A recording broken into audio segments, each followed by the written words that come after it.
সাংবাদিক শাহেদ আলম তিনি আমেরিকা বইসা লাগাতার পোস্ট করতেছেন পিনাকি ভট্টাচার্যের বিরুদ্ধে, যে তিনি এখন সরকারের পক্ষে কথা বলতেছেন এবং সরকারের পক্ষে কথা বলে কতগুলো কথা বললেই উপদেষ্টা পদ হিসাবে তাকে নিয়োগ দেওয়া হবে। শুধু সরকারের পক্ষে কথা বলে উপদেষ্টা না, তার উপদেষ্টা হওয়ার যোগ্যতা আছে এবং উপদেষ্টারা তার কথা শোনেন। দেখেন, আপনি যদি কয়েকটি ঘটনা বিশ্লেষণ করেন যে পিনাকি যখন আইনশৃঙ্খলা বাহিনীর কোনো কিছু ট্যাকল দিতে পারতেছে না, বিভিন্ন পাড়ায় মহল্লায় ছিনতাই বিভিন্ন রকমের ঘটনা ঘটতেছিল, তখন পিনাকি আপনার ভিডিওর মাধ্যমে বলছিল যে আমি যদি স্বরাষ্ট্র উপদেষ্টা হইতাম তাহলে আমি সারা রাত টহল দিয়ে বেরাইতাম, যারা আইন শৃঙ্খলা বাহিনী যারা মানে দেশের শান্তি শৃঙ্খলা বজায় কাজ করতেছে তাদেরকে উৎসাহ উদ্দীপনা দিতাম, মসজিদের পাশে যেয়ে দাঁড়াই থাকতাম, মুসল্লিরা নামাজ পড়ে বেরোইলে তাদের কাছে জিজ্ঞেস করতাম যে আপনারা কি নিরাপদ বোধ করছেন কিনা। এটা যতক্ষণ না জনগণ বলতো নিরাপদ বোধ করছি না, ততক্ষণ আমি মাঠেই থাকতাম। সেই কাজটাই কিন্তু এখন বর্তমানে স্বরাষ্ট্র উপদেষ্টা তিনি করে যেতেছেন। তিনি বিভিন্ন জায়গায় রাতের অন্ধকারে থানা ভিজিট করতেছেন, বিভিন্ন পাড়া মহল্লা ভিজিট করতেছেন, মসজিদ ভিজিট করতেছেন এবং জনগণের কাছে পৌঁছে যাইতেছেন এবং সরাসরি কথা বলতেছেন।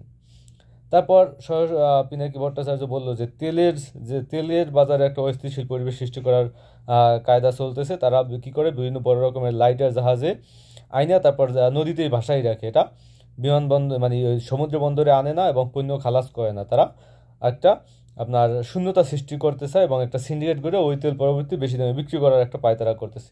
পরবর্তীতে আমরা দেখলাম যে সেই সমুদ্রে টহল করে পরবর্তীতে সেই লাইটার জাহাজগুলোকে ধরছে এবং প্রত্যেকটা জাহাজকে 1,20,000 25,000 টাকা করে জরিমানাও করছে। তো বাস্তবতা তো তাই না? তার কথা তো তিনি যেটা বলতেছেন সেটাই হইতেছে বা সেইটাই ফলতেছে। আবার দেখেন, তিনি বলেছিলেন এর আগে যে সিপিবির কাঁধে করে আওয়ামী লীগ ফেরার চেষ্টা করবে।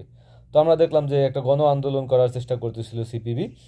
তারা সে জায়গায় লাকি আক্তারকে তারা নেতা হিসেবে মানিয়ে নিয়ে তারপর একটা আপনার গণ আন্দোলন নামে আরেকটা গণজাগরণ মঞ্চ তারা ঘটানোর চেষ্টা করছিল। পরবর্তীতে সে জায়গায় আইনশৃঙ্খলা বাহিনী গিয়ে পরিস্থিতি আপনার ইয়েতে আনে। আর আসলে মূলত সে জায়গায় আইনশৃঙ্খলা বাহিনী গিয়ে তারপর সিপিবির যে নেতাকর্মীরা ছিল তাদেরকে কোণঠাসা করে রাখছে, তারা যেন অফিস থেকেই বেরোতে পারে না। ইতিমধ্যে আবার পিনাকি ভট্টাচার্য বলে দিয়েছে যে কোনোভাবেই যেন সিপিবি বেরোতে না পারে, প্রয়োজনে সিপিবির অফিস পর্যন্ত দখল করা হইবে ওটাকে।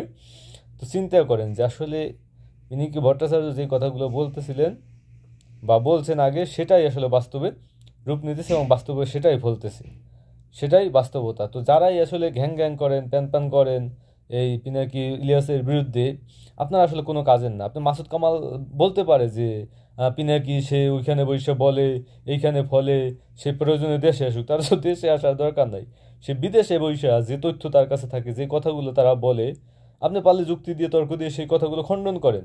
আপনি শুধুমাত্র প্রোপাগান্ডা ছড়াইবেন যে ওইখানে বসে কি তাদের পীর সাহেব বলে দেয় ইনকিলাব জিন্দাবাদ বলে দেয়, আপনারা বলেন ইনকিলাব জিন্দাবাদ। পিনাকি ইলিয়াসের একটা মানে বাংলাদেশের সমস্ত মিডিয়া, বাংলাদেশের সমস্ত টিভি চ্যানেল একযোগ হয়ে যেটা করতে না পারে, পিনাকি ইলিয়াসের একটা ভিডিও সেটা করার জন্য যথেষ্ট।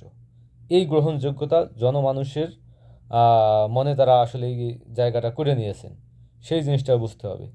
এরকমের 10টা আপনার মাসুদ কামাল, 10টা মঞ্জুর আলম পান্না, 10টা আপনার রনি, এদেরকে এক করলেও একটা পিনাকি একটা ইলিয়াস সে সমান হওয়া সম্ভব না। এটাই বাস্তব এবং এই বাস্তবতা বুঝতে হবে এবং বিশেষ করে রাজনৈতিক দলগুলোর এই বাস্তবতা বোঝা উচিত।